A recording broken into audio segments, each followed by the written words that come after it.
Welcome back. You're watching WION World is One. This is World DNA, the show that gets you ahead of the rest. I'm Shivan Channa. And I'm Hem Kaur, and on the show today, with regard to what's happening in West Asia, the chief prosecutor of the International Criminal Court has put forth an application for arrest warrants against top Israeli and Hamas leaders for alleged war crimes. The ICC prosecutor Karim Khan has said that his office had reasonable grounds to believe that Israeli Prime Minister Benjamin Netanyahu and Defense Minister Yoav Gallant bear criminal responsibility for war crimes and crimes against humanity. What happens next? We'll discuss this on the show today.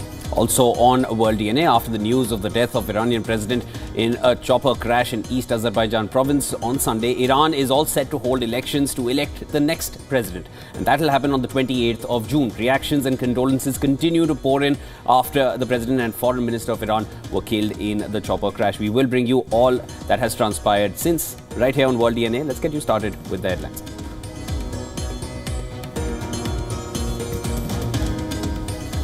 After spending months gathering evidence, ICC Chief Prosecutor Karim Khan applies for arrest warrants against 5 individuals, including Netanyahu and Sinwar.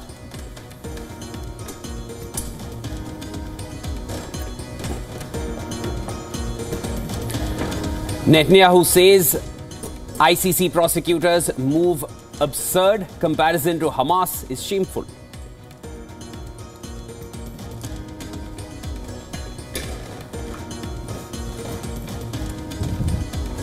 Iran announces it will hold presidential elections on the 28th of June following death of President Ibrahim Raisi and his entourage in a helicopter crash.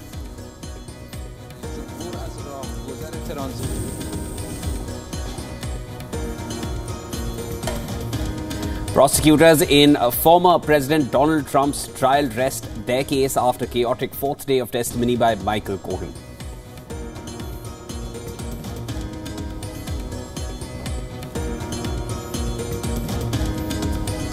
Major shot in the arm for WikiLeaks founder Julian Assange, wins permission to appeal US extradition.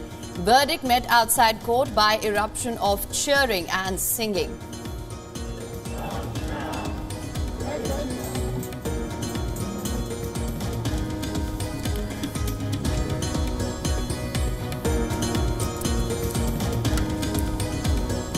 Australia and New Zealand send government planes to New Caledonia to evacuate nationals from the riot-hit French territory.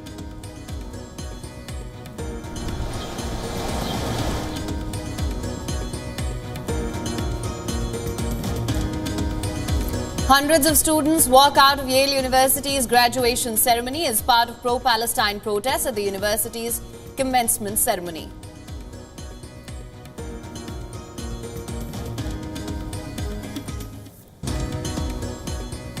Recovery teams refloat huge cargo vessel impeding shipping in port of Baltimore and pull it free of a main channel.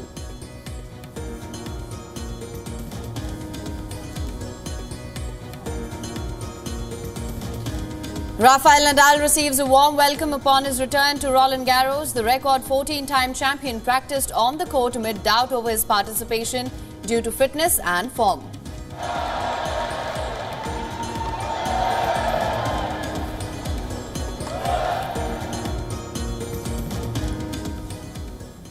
Now, the International Criminal Court's prosecutor is seeking arrest warrants for Israel and Hamas leaders amid the ongoing war. The court's prosecutor, Karim Khan, is seeking an arrest warrant for Netanyahu, Israel's defense minister, Yoav Gallant, and 3 Hamas leaders, Yahya Sinwar, Mohammad Deif, and Ismail Haniyeh. They are accused of war crimes and crimes against humanity in the Gaza Strip and Israel. The crimes include starvation of civilians as a method of warfare, willfully causing great suffering, serious injury to body or health or cruel treatment, willful killing or murder, and intentionally directing attacks against a civilian population, as well as crimes against humanity of extermination and or murder, persecution, and allegations of crimes of committing other inhumane acts. 80 years ago, the Jewish people were defenseless against our enemies. but no more. I repeat what I said at the eve of the Holocaust Memorial Day in Jerusalem.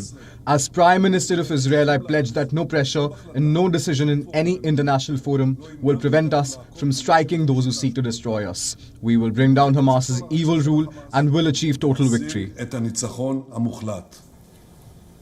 While Netanyahu and his defense minister Gallant do not face imminent arrest, ICC chief prosecutor's announcement is a symbolic blow that deepens Israel's isolation over the war in Gaza. In recent days, the two other members of Netanyahu's war cabinet, Gallant and Benny Gantz, threatened to resign if Netanyahu does not spell out a clear post-war vision for Gaza. However, Netanyahu received wall-to-wall support as politicians across the spectrum condemned the ICC prosecutor's move. The announcement of the prosecutor of the ICC is beyond outrageous and shows the extent to which the international judicial system is in danger of collapse. Taken in bad faith, this one-sided move represents a unilateral political step that emboldens terrorists around the world and violates all the basic rules of the court according to the principles of international law, complementarity, and other legal norms. A panel of 3 judges will decide whether to issue the arrest warrants and allow a case to proceed. The judges typically take 2 months to make such decisions. International human rights lawyer Amal Clooney served on a 5-member expert panel that advised Khan. She said that the panel had agreed unanimously that there are reasonable grounds to believe that both the Hamas and Israeli leaders, all the leaders here mentioned, had committed war crimes. And on the other hand, Hamas has strongly condemned the attempts of the prosecutor of the International Criminal Court to equate the victim with the executioner by issuing arrest warrants against a number of Palestinian resistance leaders. This is as per Hamas.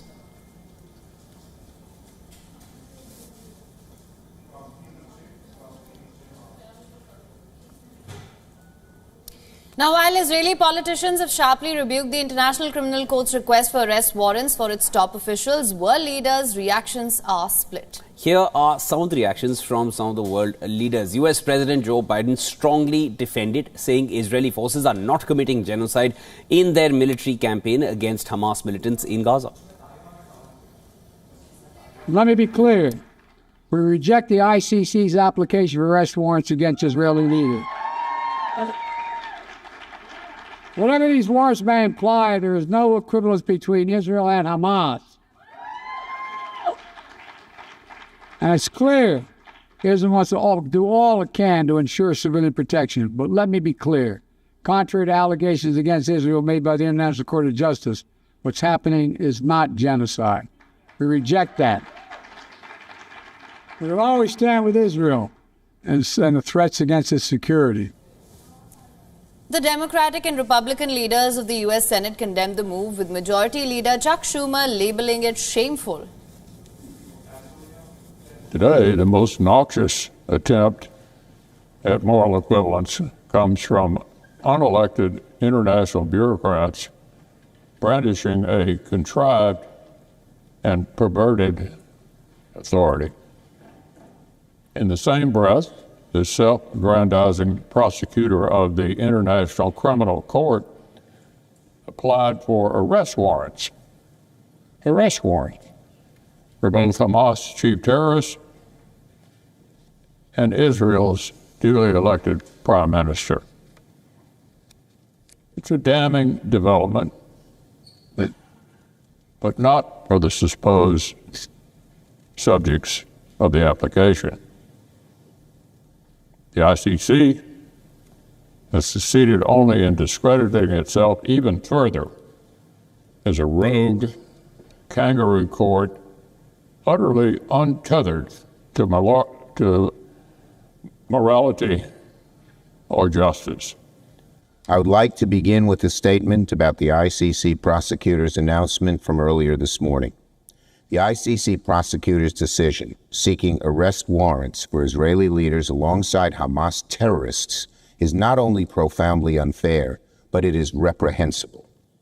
As disappointing as the ICC's decision is, it comes as no surprise, because for decades and decades, The ICC has shown it harbors deep biases against Israel. This decision, suggesting an equivalency between Israel and Hamas, is another glaring example of that bias against Israel. As I have said many times, there has never been, and there can never be, any equivalence between Israel's right to defend itself against terror and Hamas's barbarity.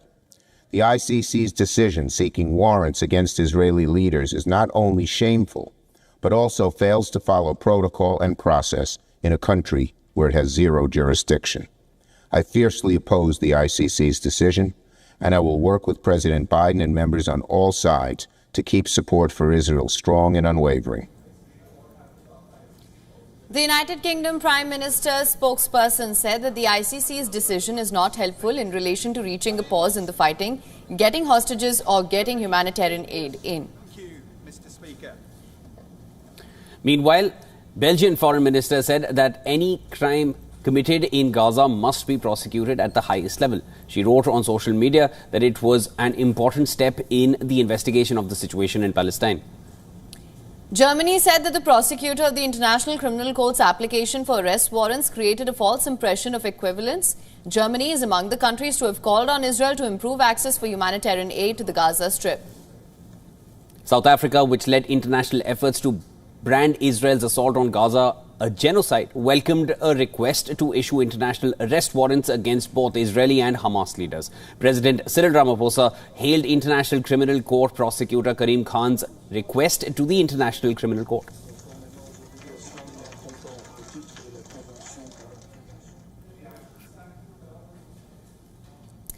All right, of course, what will be the implications of this and what happens going forward? That is something that remains to be seen. For more on this, our correspondent Jody Cohen has sent us this report from Ra'anana.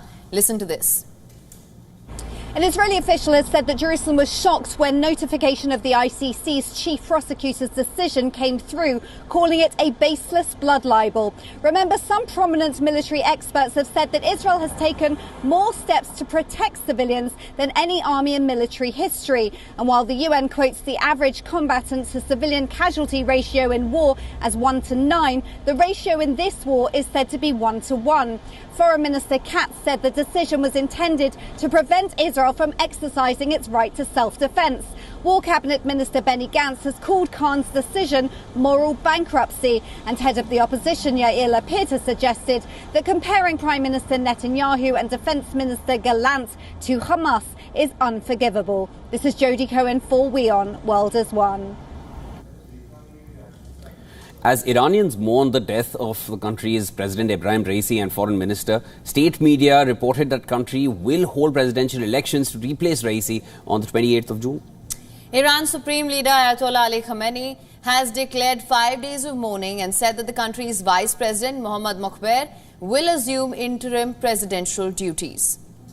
Iran's first Vice President Mokhber on Monday led a cabinet meeting. The 68-year-old will organize the election of a new president. He will do this with help from the Speaker of Parliament and the head of the judiciary. This is a serious incident for all of us. It is sad and upsetting. But in the interest of the country and our people, we won't have any disruption. The country will continue moving forward under this leadership. Everyone should continue on with their roles despite this incident. In no way will this tragic incident interfere with the government and running of our country. Mokhber is a former cleric and prosecutor and is widely seen as a potential successor to Ayatollah Khamenei as Iran's supreme leader. He was appointed as the vice president in August 2021 as Raisi took office. Moreover, the Iranian government is investigating the helicopter crash. Officials said that there was heavy fog and poor visibility when the Bell 212 helicopter was over mountainous terrain in the province of East Azerbaijan. Meanwhile, U.S. Defense Secretary Lloyd Austin said that he did not have insight into the cause of the helicopter crash that killed Iranian president. The White House issued formal condolences to Tehran, but said that the Iranian president had blood on his hands. Some of the worst human rights abuses occurred during his tenure as president, especially the human rights abuses against the women and girls of Iran. That said, we regret any loss of life. We don't want to see anyone die in a helicopter crash. But that doesn't change the reality of his record, both as a judge and as the president of Iran, the fact that he has blood on his hands. All right, after about 5 weeks into the hush money trial, prosecutors have rested their case against former US President Donald Trump. Well, the case has been handed over to the defense before being closed by next week. Take a look at this next report to know more about the contentions trial.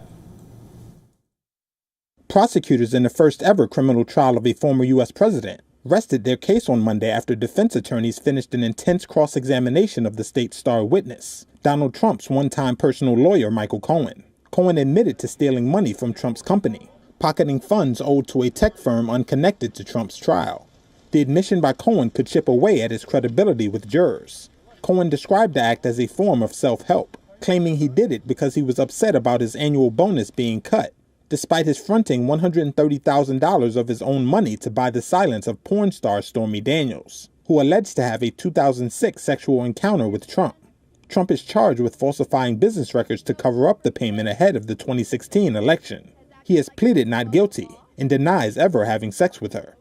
Cohen was the final and most important witness for New York prosecutors, as they seek to convince a jury that Trump broke the law by covering up the payment to Daniels. But as a convicted felon and admitted liar, jurors may be skeptical of Cohen's account.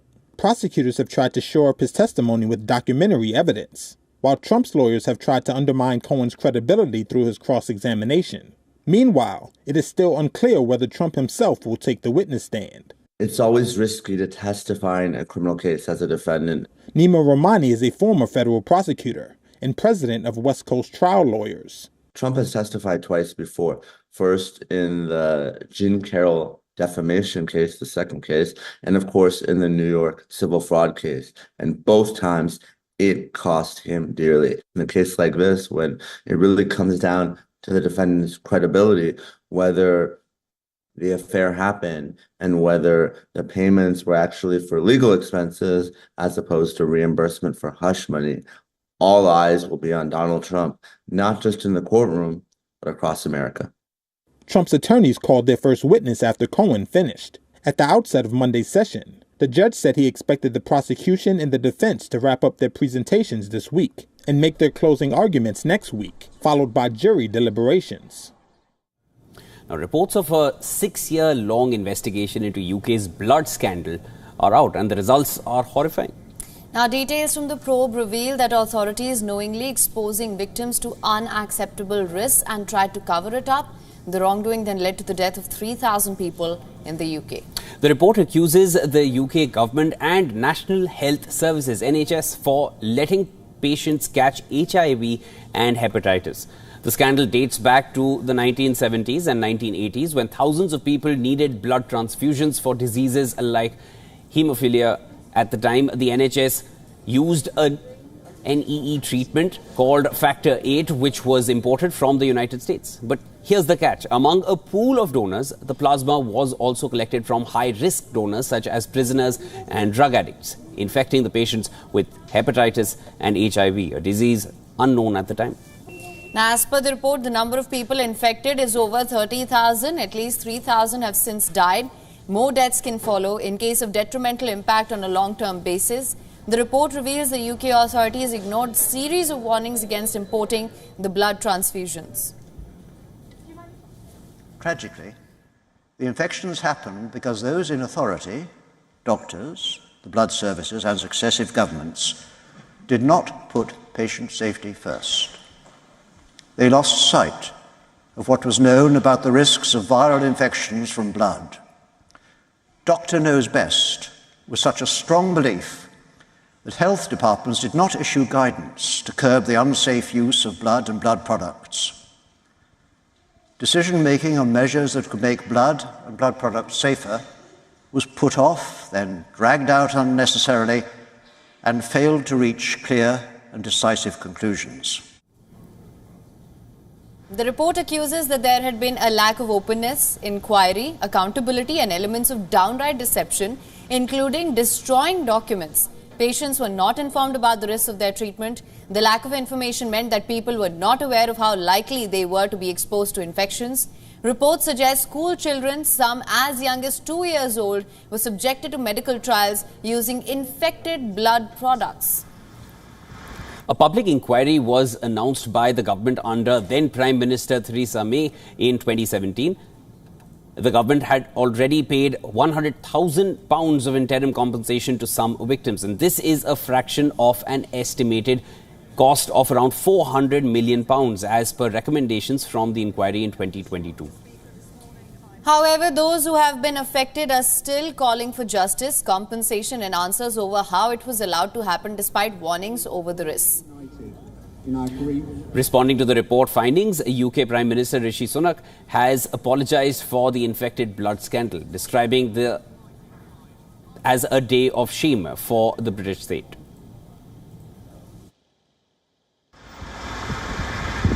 And on behalf of this and every government stretching back to the 1970s, I am truly sorry.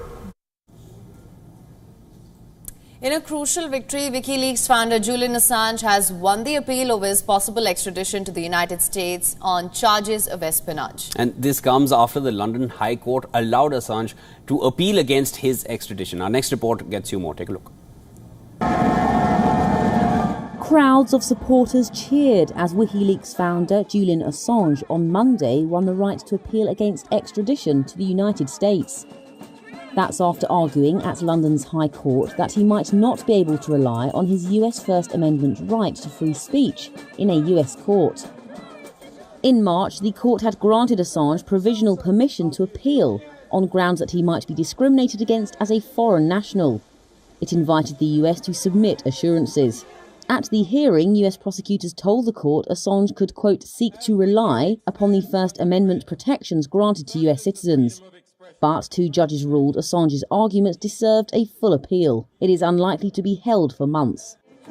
Hundreds of protesters had gathered outside the London court ahead of the key ruling. As they cheered and sang, Assange's wife Stella responded. The judges reached the right decision. We spent a long time hearing the United States putting lipstick on a pig, but the judges did not buy it. As a family, we're relieved, but how long can this go on? The United States should read the situation and drop this case now. Now is the moment to do it. Just abandon this shameful attack on journalists, on the press and the public that has been going on for 14 years. The 52-year-old is wanted in the US on 18 charges, nearly all under the Espionage Act. They relate to WikiLeaks' mass release of secret US documents, the largest security breach of their kind in US military history. The Australian national was not present in court on Monday, with his lawyer citing health reasons. The US Justice Department declined to comment on a pending judicial matter. Had Monday's ruling gone against him, Assange's team said he could have been on a plane to the US within 24 hours, ending more than 13 years of legal battles in Britain. Now, French forces are launching an operation to regain access to parts of Caledonia and allow the airport to reopen after the deadly unrest. Police reinforcements arrived in New Caledonia 2 days ago, and the streets in the French-ruled Pacific island remain calm. France sent the additional security reinforcement to the crisis-hit island to help restore law and order. The French High Commission says that the roads are still blocked by the protesters and the airport remains shut. The activist group organising the protests remain unhinged. The situation has made it difficult to get food supplies to the stores, and even the medical staff cannot travel safely. Australians and New Zealanders stranded on the island are running out of food.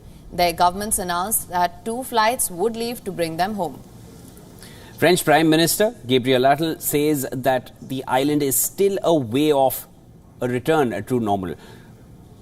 Meanwhile, President Emmanuel Macron called a meeting of his Defence and Security Council. Je proposerai tout à l'heure en Conseil des ministres, qui se déroule à 16h30 aujourd'hui, un décret pour instaurer l'état d'urgence en Nouvelle-Calédonie, de sorte que nous puissions rétablir l'ordre dans les plus brefs délais et d'autres renforts de forces de sécurité intérieure arriveront en Nouvelle-Calédonie dans les heures qui viennent. The protest was sparked last week. A constitutional amendment sparked anger among the pro-independence indigenous Kanak communities. It makes French people who have lived in New Caledonia for at least 10 years eligible to vote in provincial elections. The political tensions have simmered in the island for years as New Caledonia demands an end to the French rule. Just last week, the French government declared a state of emergency in the South Pacific Island territory. At least 6 people died after armed clashes broke out between protesters, militias and police. A gun battle between French police and protesters raged at a roadblock in Caledonia. France mobilized police to restore order. Officers cleared dozens of barricades that blocked the main road linking the airport to the capital.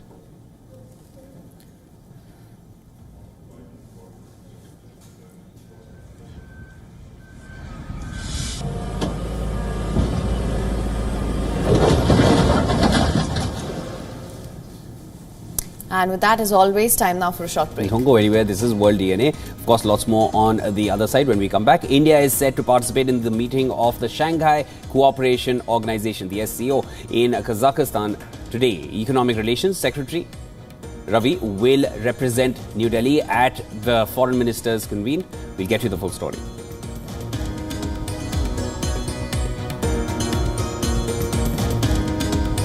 Also on the other side, in a major breakthrough, India's Gujarat anti-terrorism squad has arrested 4 Islamic State terrorists from the Ahmedabad airport.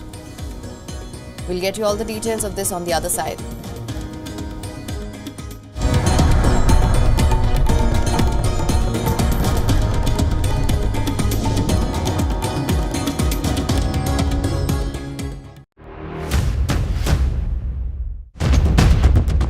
Economic turmoil and global unrest have cast a shadow over President Joe Biden's approval ratings. The rockets are continuing to be fired by Hamas in Gaza, although at a slower rate than previously. So, right now, we are with the volunteers from the Aleppo municipality. They are still trying to go to the rescue for the people they can find out. India has emerged as a major diplomatic force at the world stage. The rising cost of living in Nigeria continues to impact citizens from all walks of life. The citizens of Gujarat witnessed a mega roadshow here in the city of Ahmedabad.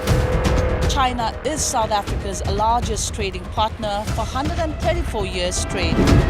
A domestic aircraft carrying 72 people on board crashed in Pokhara city in central Nepal. 165 injured have been moved. 61 people are confirmed dead and rescue operations continue around me.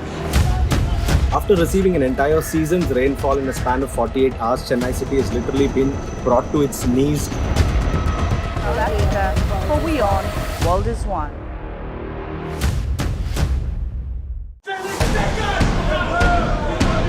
Shock and panic in the Democratic Republic of Congo as the army foils a coup attempt and arrests 50 people, including 3 Americans. After Niger, newly elected Senegalese Prime Minister Ousmane Sonko now calls for an end to French occupation and even criticizes the presence of the French military in the West African nation. And the kora, a Western African stringed instrument, makes a resounding return thanks to Gambian artist Sona Jorbate, Wild of Africa, at these times, only on WION.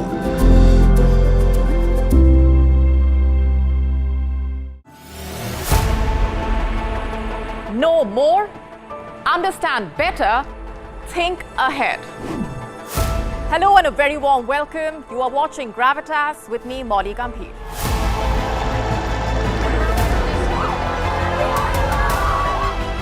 Get the facts, not the bombast.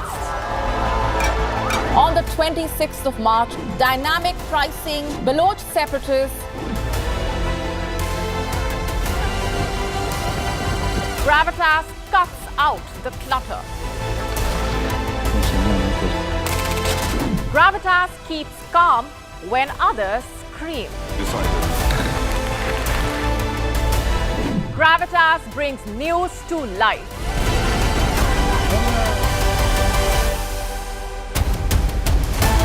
Weekdays, 9 p.m. IST, 3:30 p.m. GMT. Gravitas. Seeing is believing.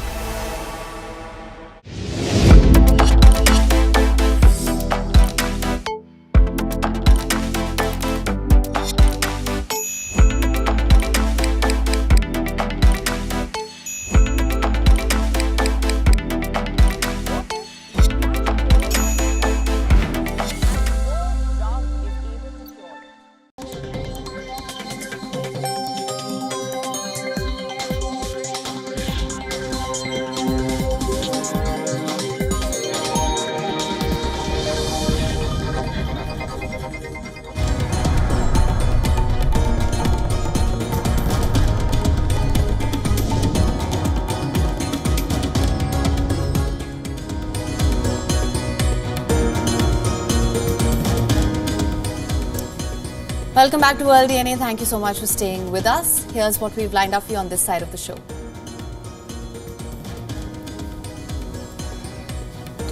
After spending months gathering evidence, ICC Chief Prosecutor Karim Khan applies for arrest warrants against 5 individuals, including Netanyahu and Sinwar.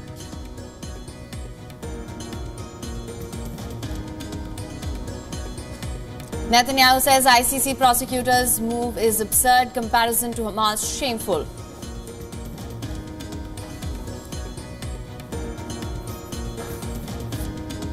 Iran announces it will hold presidential elections on the 28th of June following death of President Ibrahim Raisi and his entourage in a helicopter crash.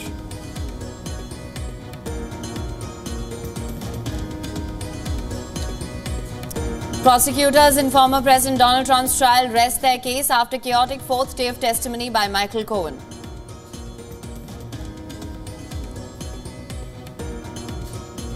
Major shot in the arm for WikiLeaks founder Julian Assange wins permission to appeal US extradition.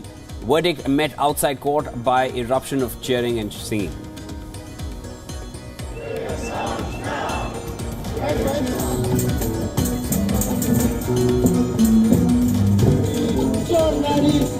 What is justice? There is no justice.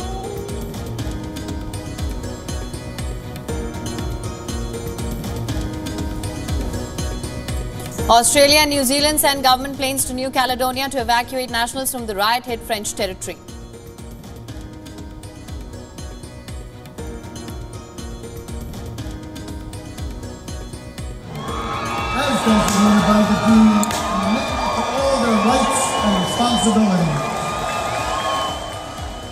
Hundreds of students walk out of Yale University's graduation ceremony as part of a pro-Palestine protest at university's commencement ceremony.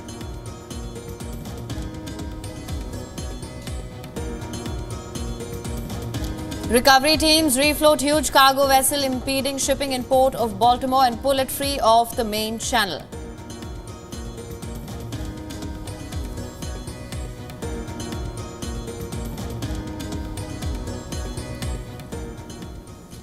All right, India is all set to participate in the meeting of the Shanghai Cooperation Organization in Kazakhstan today. Economic Relations Secretary Damu Ravi will represent New Delhi at the Foreign Ministers' meet. As per the Ministry of External Affairs, Ravi, who reached Astana on the 20th of May, is expected to table talks with his counterparts from SCO member states and senior Kazakh diplomats as well.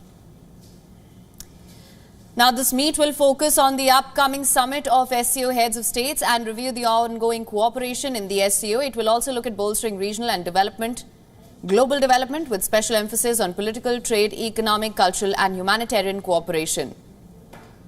Also in discussion will be shared concerns amongst the Eurasian members. The SCO is an intergovernmental organization and was founded in Shanghai in June 2001. Currently, it has 9 member states, which include China, India, Russia, Pakistan, Iran, Kazakhstan, Kyrgyzstan, Tajikistan, Uzbekistan and Iran. It also includes 3 observer states, which are Afghanistan, Belarus and Mongolia. Now, along with this, Armenia, Azerbaijan, Cambodia, Nepal, Sri Lanka and Turkey are the 6 dialogue partners. Now, what does SCO mean to India? India has seen a role shift after it became a permanent member of the Council in 2017.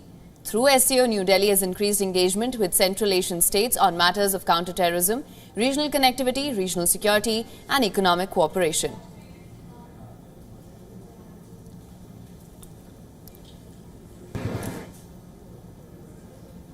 In a major breakthrough, the Gujarat anti-terrorism squad arrested 4 suspected Islamic State terrorists from the Ahmedabad airport. And this comes days after the airport received a bomb threat. Now, according to officials, all 4 accused are Sri Lankan nationals and are suspected active members of the banned terror outfit. The Gujarat anti-terror squad made the arrest when they were allegedly waiting at the airport for their handler, who was supposed to give them a task. The Gujarat DGP said that all 4 of them were travelling from Chennai to Ahmedabad on the same PNR number via an Indigo flight and were allegedly planning to carry out a terror attack.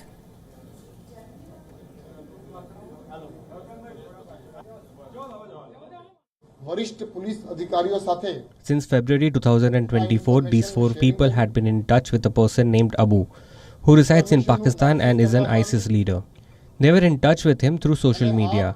Abu encouraged them to carry out a terror attack in India. They were so radicalized that they also agreed for suicide bombing.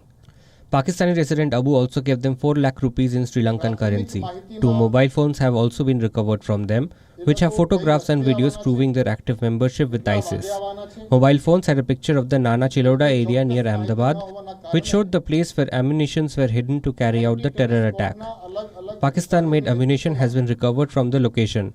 3 Pakistan-made pistols and 20 active cartridges were also recovered. Now, new Taiwan President Lai Ching-te vows to defend the island's democracy as he calls on China to end its military intimidation of the self-ruled island. Beijing has fired the warning shot, saying that Lai sends dangerous signals with pro-independence speeches. So, what lies ahead for Taiwan? Our next report explains further. Taiwan has a new president. President Lai Ching-te was sworn in at Taipei's historic presidential office, succeeding Tsai Ing-wen after serving as her vice president for 4 years.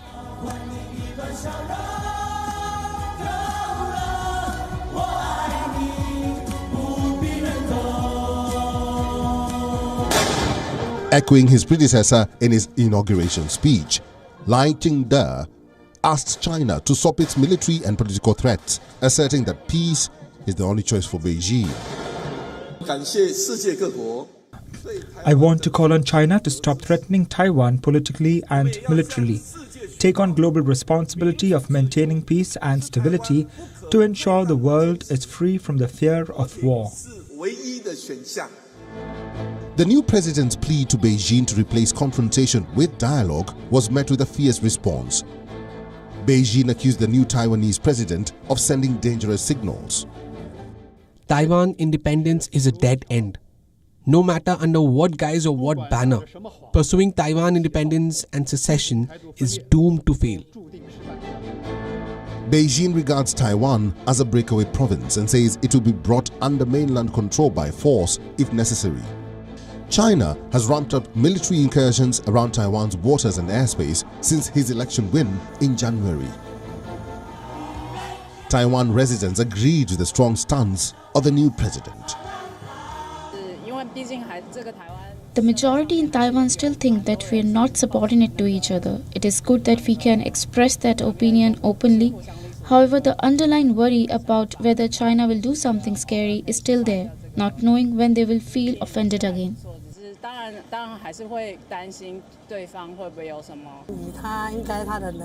I believe in his ability. Difficult situations can test someone's ability, like when facing the situation in our own legislature and when handling livelihood issues.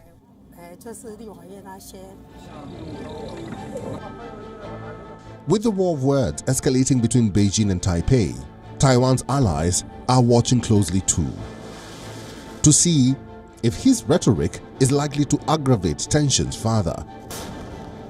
In his speech, Lai called on Beijing to stop its military aggression against the self-ruled island and said he is willing to hold talks with China, but from an equal footing. He is not willing to relinquish Taiwan's sovereignty. Domestically, Lai promised to improve the island's social safety net and to support its economy, especially the semiconductor sector and artificial intelligence.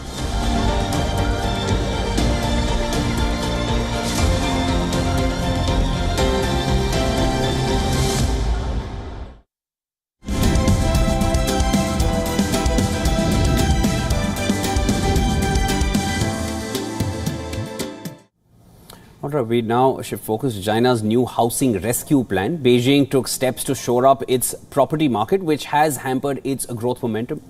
Economists say the plan is too small to end the crisis. Take a look at this report to understand what analysts say about China's strongest measures to address the property crisis yet.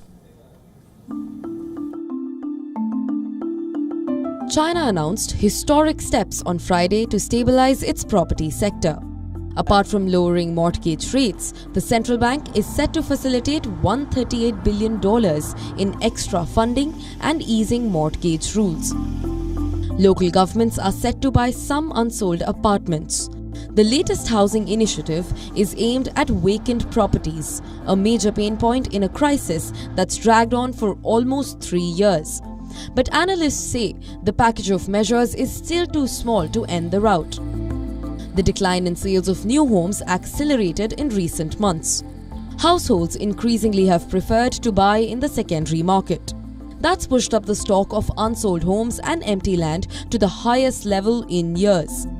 This discourages new construction and threatens more defaults by developers, including large state-owned firms.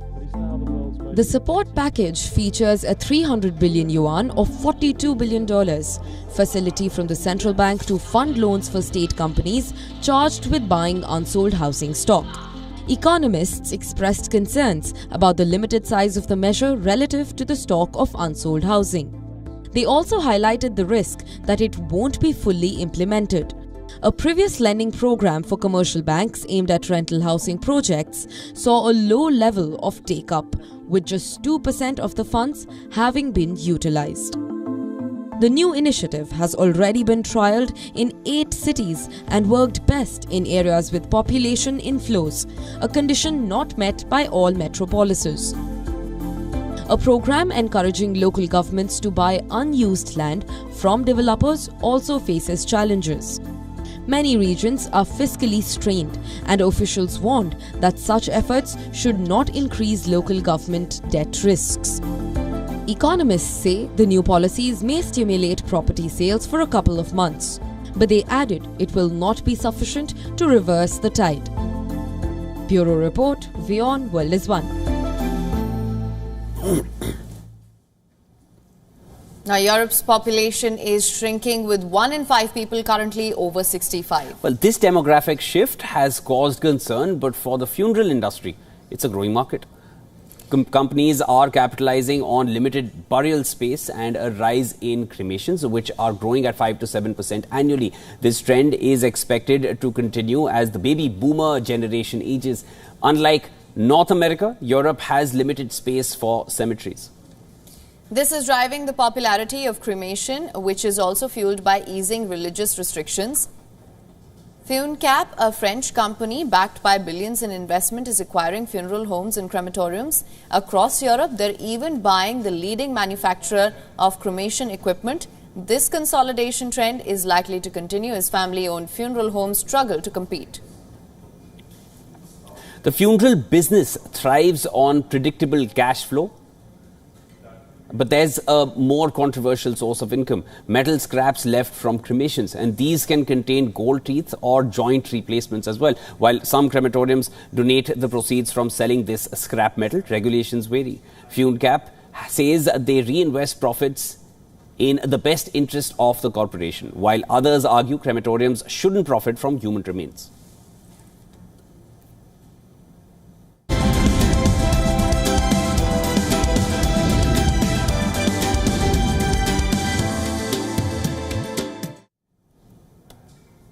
Let's now take a look at developments from the world of technology. Alphabet-owned Google will invest a further $1.1 billion into the expansion of its data center campus in Finland. The purpose here is to drive its artificial intelligence business growth in Europe in recent years. Many data centers have been located in the Nordic countries because of the region's cooler climate, tax breaks, and abundant availability of renewable power. It's important to note that Finland's Nordic neighbors, Sweden and Norway, have recently grown increasingly critical of hosting them. Some industry experts argue the Nordic countries should use their renewable power for products such as green steel that could leave higher surplus value in the countries.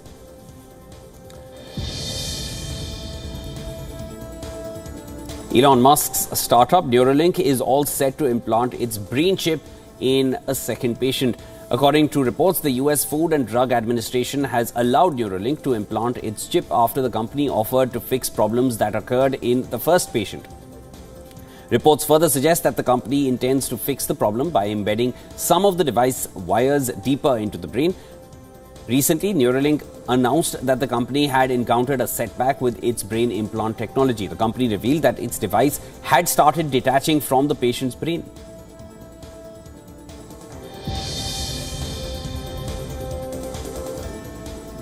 Kyivstar, Ukraine's leading mobile operator, has allocated around $90 million to deal with the suspected Russian cyber attack. As per reports, most of the money went towards repairing the damage as well as strengthening the security system.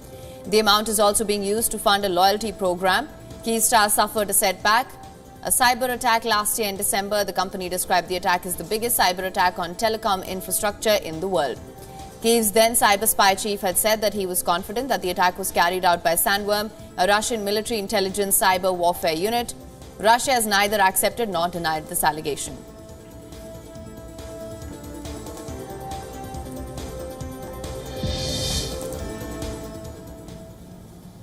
Recovery teams are refloating the huge cargo ship that took down the Baltimore bridge in the US towards the channel. Now, 2 months ago, the boat crashed into the Francis Scott Key Bridge, causing the span to collapse. The U.S. Army Corps of Engineers successfully made the container ship buoyant. They are now using tugboats and leading the Dali to a local marine terminal. The rescue marks a significant step in the port of Baltimore's recovery. In March, the vessel collided with one of the bridge's support pillars. The bridge's collapse killed 6 road workers and hindered traffic through the busiest port. The workers are on track to restore full access to the port. All the commercial vessel transit will also resume.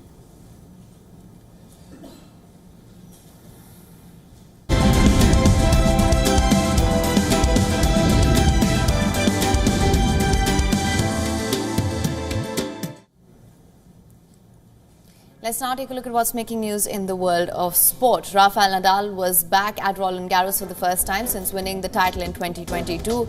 The record 14-time champion was given a warm welcome by the crowd during his training session on Court Philippe Chatrier, and the tournament begins on Sunday, and it remains unclear whether Nadal will participate or not due to his fitness and form. The Spaniard spent most of last year nursing a hip issue that required surgery before a muscle tear in Brisbane stalled his comeback in January. Nadal most recently played at the Italian Open, where he was knocked out of the second round by Poland's Hubert Hurkacz earlier this month. Argentina have named a 29-man squad led by Lionel Messi for their 2 international friendlies before the Copa America. Roma forward Paulo